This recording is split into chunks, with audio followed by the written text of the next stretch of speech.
Hello，各位大家好，我係馬中寶，歡迎收睇呢一集與馬同伴。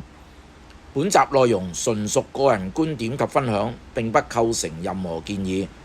喜歡我頻道嘅朋友，記得訂閱、點讚同埋分享。2025年10月15號星期三，九場谷草 A 跑道，場地掛牌為好至快地。想分享下場次96 4班1650米3號馬爭金奪冠，孭132磅，12檔起步，出閘之後逐步移入內欄，上大石鼓移出3碟，入彎揈到最出入直路，最後200距離前領馬幾個馬位，衝輸俾10號馬街福區個半馬位，先紀錄低。場次98 4班1002米7號馬雷神太保，孭128磅，6檔起步，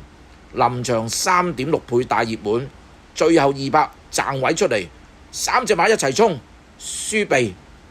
先紀錄低。同場另一隻馬2號志合柏，孭131磅，8檔起步，走2碟，入彎逐步移出，4碟入直路，最後200衝，輸短馬頭位，先紀錄低。場次102 3班1002米1號馬風雲武士，孭135磅，10檔起步，沿途3碟，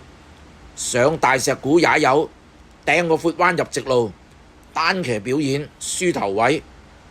先紀錄低。好啦，我馬中寶繼續透過賽事影片揾備忘馬俾大家，